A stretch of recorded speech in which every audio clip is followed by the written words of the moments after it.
बहुत साल पहले की बात है। एक गांव में एक आवारा लालची कुत्ता भूख के मारे खाने की तलाश में इधर-उधर भटक रहा था। वह गांव में बहुत इधर-उधर घुमा, लेकिन खाने के लिए उसके हाथ कुछ भी नहीं लगा।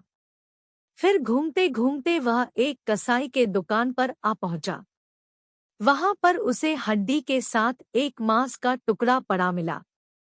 वह बहुत खुश हुआ और अपने आप से सोचने लगा, अरे वाह, आज तो कितना स्वादिष्ट मांस खाने के लिए मिल गया है, और साथ में एक हड्डी भी है। आज तो खाने में बहुत मजा आएगा। ऐसा सोचकर उसने उस मांस के टुकड़े को उठाया और खाने का आनंद लेने के लिए एक सुरक्षित और शांत जगह ढूंढने के लिए वहां से भागकर चला गया। उसे एक पेड़ के नीचे मनचाही जगह मिलती है, वहां पर बैठता है और उस हड्डी के मांस के टुकड़े को खाने लगता है। खाते खाते उसने मांस के टुकड़े को पूरा खा लिया और सिर्फ हड्डी बची हुई थी। अब उसे थोड़ी प्यास लगती है, पर वह उस हड्डी को छोड़कर नहीं जाना चाहता था, तो वह उस हड्डी को ऐसे ही मुंह में पकड़कर नदी के किनारे आ गया।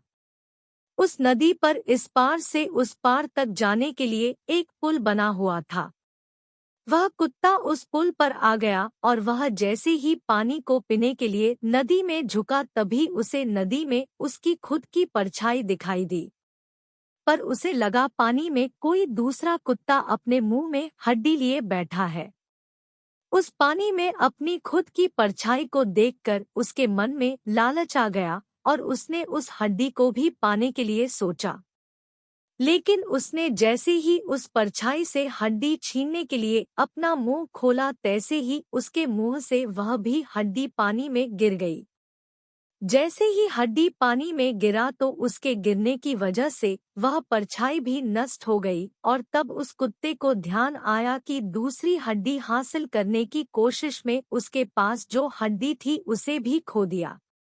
शिक्षा: जो चीजें हमारे पास है उसका ख्याल रखना चाहिए और कभी भी लालची नहीं होना चाहिए।